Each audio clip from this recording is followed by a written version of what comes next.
Thank you very much indeed. I want to join my colleague, Minister Noonan, and welcome very much this historic decision to proceed with the nature restoration law in Europe, which I think is desperately needed because our natural systems are in absolute stress. They are under huge pressure. In the last 50 years, we've lost half of all wildlife in the natural world by invertebrate body mass weight. And that's not just the headline fauna, the kind of the animals that attract all the interest, but it's in the insect life, it's in the bird life, it's everywhere. It's right across our world that we've seen this destruction of the natural world, a natural world where the use of pesticides and fungicides, where pollution, where over-extraction, removal of nature is widespread and is destroying the fabric of our natural systems, our ecological systems upon which we depend. And we can all have examples of it. Of any of a certain age, you can notice the difference and can see it in reality happening in our own country. The personification of it for me was last summer. I was out on a kayak out in the west of Ireland, and I saw a pair of trawlers, two trawlers, follow the coast, hugging the coast, right inshore, with a ginormous net, scooping up every single minnow, every single sprat, every single bit of wildlife, natural systems. And for what? Probably to convert into fish food to feed to salmon in cages. And I watched the boat as the two trawlers as they went from near Runa around to Sline Head, you'll know the area, Las Cahorla. And someone said to me last week they saw the same thing down in West Cork, and they were crying at the tragedy of what's happening to our commons, to the natural systems. Also under threat, nature, because of climate change. We've got variety. We have three ecological crises unfolding at the one time: the loss of nature, the climate change caused by our actions, and the widespread pollution of our waterways, our airways, and our natural systems.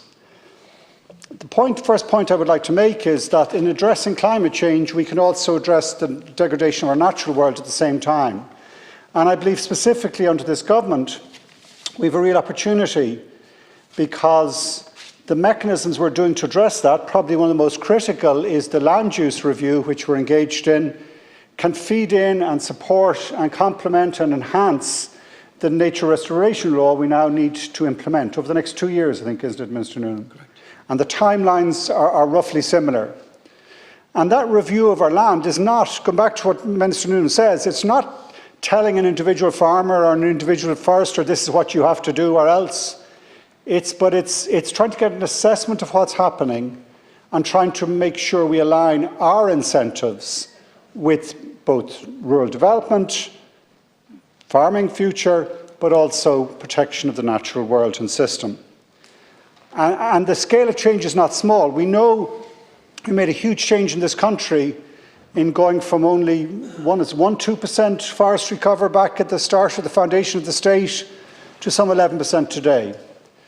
No fault of anyone, or not putting the blame, but those forest systems were put in the wrong place, up high on the mountains typically, where we were draining peaty soils, but also the nature of the forestry, clear fell, monoculture,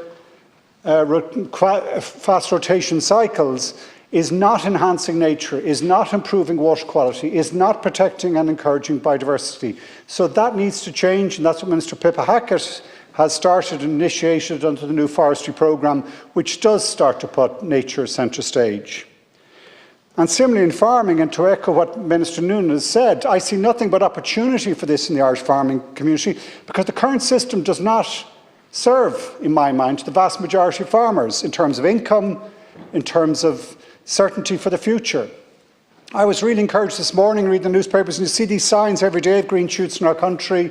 I think Minister McConnell has expanded again further the access to the Acres programme, which was massively oversubscribed beyond what anyone expected. There must be almost half of Irish farmers now are in the Acres system with the further extension today. And that's a sign, I think, that this false narrative, this kind of thing, environment versus agriculture, that's not the future. And I believe the vast majority of Irish farmers understand that as well, as can be seen by the likes of the engagement in the likes of the Acres programme. And similarly, managing our wetlands, our three major areas, forestry, pasture lands and wetlands, we're starting to change. Bordnamona, I would cite, is probably the best example of a country going from brown to green. There are 13,000 hectares, I think, of bogland that we've already rehabilitated. And when you go and visit that rehabilitation, it's fascinating to see how quickly nature comes back. How the management of that, using the same skills that we'd use to extract the peat, suddenly you start to notice nature thriving. Cranes coming back for the first time in 300 years, I think, to our Midlands waterways. And we've everything to gain from that, to pay people, to get the reward from the stored carbon as well as the restored nature. Critical in how we do this, in my mind, the politics of this, is that it is in a collaborative basis. It's working with local communities, working with forestry, farming, nature lovers across the country, and admitting there's uncertainty. If you look in the climate change assessment in land use, it keeps changing. We only really discovered the kind of downside of our forestry programme in recent years and had to amend our plans at the last minute to adjust to what the science was telling us. Even more recently, Teagasc, I think, came out with very useful analysis showing that actually the amount of land which is already storing carbon because it's not as drained as people had previously thought is a significant change. So we should admit uncertainty as we start devising our plan. We should admit that we'd have to learn by doing. No one has the magic secret formula, or no one's going to tell anyone else what the exact approach is. It's by collaboration, it's by cooperation that we'll make this leap. I would like to agree, firstly commend Minister Noonan. I think the work you've done on this has been hugely significant. When you say the Irish Government and the Irish Parliament and the European Parliament was won over on this because of those Irish votes, it's true, but I think a lot of the credit that goes down to yourself in terms of how this has been presented and how we have approached it within our own government. I was proud to be a member of the European Council when it was discussed and debated and agreed. I was fascinated to see that those political parties who had opposed it suddenly started to hear the actual silent majority that you don't hear saying, actually, we do not want nature destruction. I'm sorry, we do want it to return, and to change the vote. Others changed back again, unfortunately. But I think what that vote, those Irish MEP votes that really did win the day, were because the Irish people buy into this. The Irish people understand the desire to restore nature in every county, in every parish, in every community. I'll finish, if I can, with my own local river and parish in Milltown.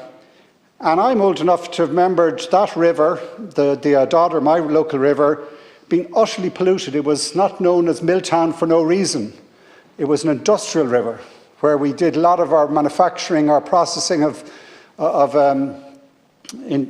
chemicals. And the river, as a child, I remembered, you could see sections of it was white with ammonia. It was completely dead, killed. And now if you walk that river, you see dippers and herons and kingfishers and otters. It's incredible that when you allow nature to restore itself, she does it in a dramatic, very quick way. That should give us real confidence and hope that restoring our own communities, this is the global problem, but actually we should bring it back local. And in doing that, it's not just an economic benefit, it's not just fulfilling European regulations, it's actually pride of place. It's a sense of joy that it brings, it's a sense of connection, and ultimately as well, our own security on this planet, which at the same time is in deep peril. You cannot speak about nature at the moment without noticing and commenting on the fact that the global sea temperatures just in this last year have gone off the dial, have completely jumped. The parts per million CO2 concentration in the last month have risen 4 parts per million. February, the warmest month ever, but like by off the scale measure. And that reality is going to also put nature under stress and further challenge us. So we need to act fast. We need to act fast in the nature restoration law we have here, but in everything we do to secure our own future and to maintain the wonder that is in the world.